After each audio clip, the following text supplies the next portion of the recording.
अच्छा, ऐसा धोखा हमारे साथ किया, भोगोगे तुम। ये जो निकलता है ना भोगोगे, ये अकाट्य होता है।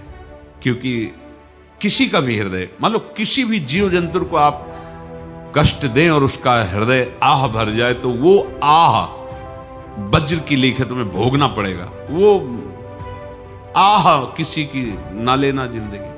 कोई ऐसा कोई आह भर करके कह दिया तुम समर्थ हो, हम तो कुछ कर नहीं सकते, वो अंदर से दुखी, फिर तुम्हारी सामर्थ्य काम नहीं करेगी, मिट्टी में मिला देगी। ऐसा नहीं कि आप जो कर रहे हैं कोई देख नहीं रहा, कोई हिसाब किताब नहीं, जो कर रहे हैं अवश्य में भोक्तव्यम, बहुत सावधान।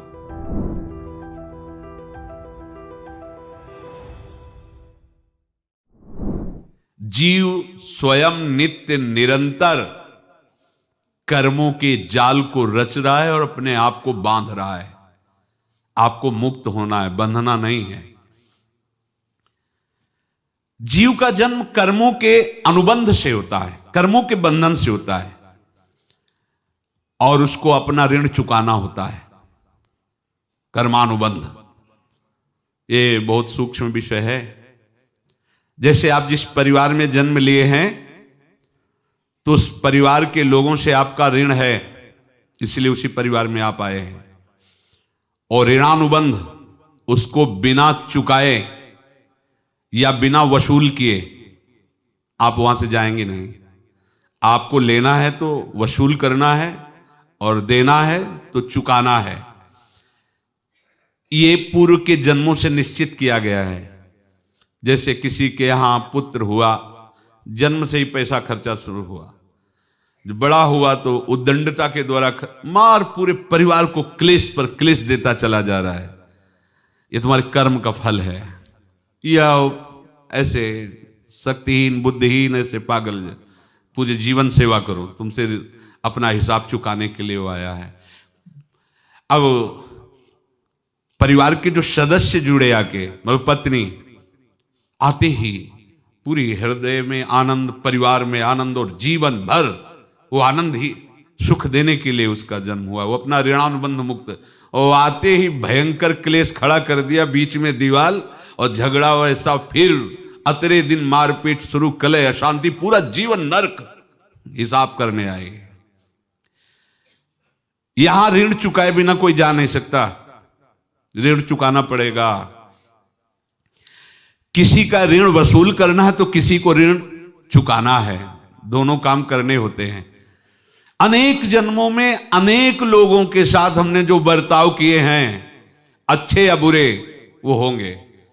अब किसी आदमी को हम जानते नहीं, अचानक मिला, अचानक टक्कर लगा और मार पीट गाली गुप्ता सब कर दिया, चुपचाप सह लो। क्यों? ये आपका हिसाब है, पूर्व का हिसाब। हमारा उससे कोई द्वेष नहीं, कोई संकल्प नहीं। अचानक घटना घटी और हमसे द्वेष करने लगा, हमें पीटने लगा, हमें गालियां दे, ये हिसाब है, चुपचाप सह जाओ।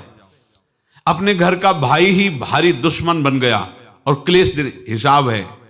एक प्रभुदत्त ब्रह्मचारी जी की वाणी में पढ़ा था, एक महात्मा जी भ्रमण करते थे, तो उस समय असरफियां चलती थी, मोहरे असरफियां, तो उनको भेंट में देते लोग। तो या तो ठाकुर सेवा में लगे तत्काल, या संत सेवा में तत्काल लगे, उसका संग्रह करके डोलना ये ठीक नहीं है। बैरागी के लिए सिद्धांत में ये ठीक नहीं है। तो जब 2, 4, 6, 8 ऐसे मोहरे हुई, तो उन्होंने विचार किया कि और भ्रमण करके जब काफी मोहरे हो जाएंगी तो प्रयागराज में जब कुंभ पड़ता है, एक बार पूरे सब अखाड़े के संतों को, अलग अलग संप्रदाय सब संतों को बुलाएंगे और सबको पुआएंगे। अब साधु है तो यही विचार करेगा, और क्या विचार करेगा। तो उन्होंने ऐसे डंडा बनवाया, बेंत, जो ऊपर से चूड़ीदार और भीतर पोला, और मोहरे उसमें डालते गए।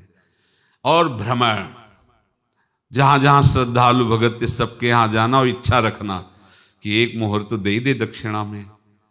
कामना कोई भी हो वो बांधती ही है, ध्यान रखना। इसीलिए प्रभु जो चाहे वो करे, अपनी चाह नहीं रखनी चाहिए, अपनी चाह प्रभु की चाह में मिला देनी चाहिए। धीरे धीरे वो छड़ी भर गई। भ्रमण करने वाले महात्मा चूड़ी लगाई, इंतजार करते रहे। जब प्रयाग का कुंभ पड़ा तो चले। तो रास्ते में एक गांव में पूछा जाता है, जैसे कहीं रुको कि कोई श्रद्धालु ऐसा है जो संत सेवी है। तो कुछ लोगों ने बताया, हाँ एक परिवार है बहुत संत सेवी है और आपको मिलाते हैं उनसे। आइए महाराज, घर में रुका। खूब अच्छा हलवा पूड़ी पवाया और जो घर के मालिक थे चरण दबाए। चरण दबाते दबाते उनकी दृष्टि पड़ी उस डंडे पे।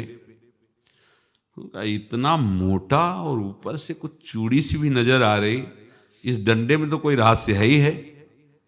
अब महात्मा जी को खवा पिला के सुला दिया। महात्मा जी जब सो गए तो पत्नी से धीरे से कहा, वो डंडा लाओ बाबा जी का। डंडा, वो चूड़ीदार जो ही खोला पलटाया तो सैकड़ों मोहरे।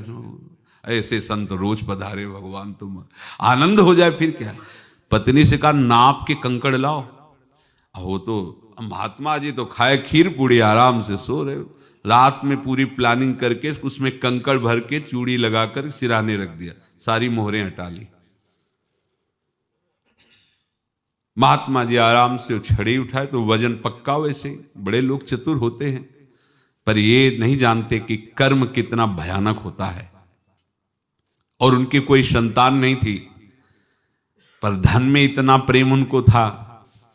बहुत सावधान। साधु महात्माओं के पास जो अर्थ है, गृहस्थी अगर आता वहीं से है, पर अगर उसको जोर जबरदस्ती या किसी छल कपट से, तो वो उसका विनाश ही करता है। आज तक का प्रमाण है।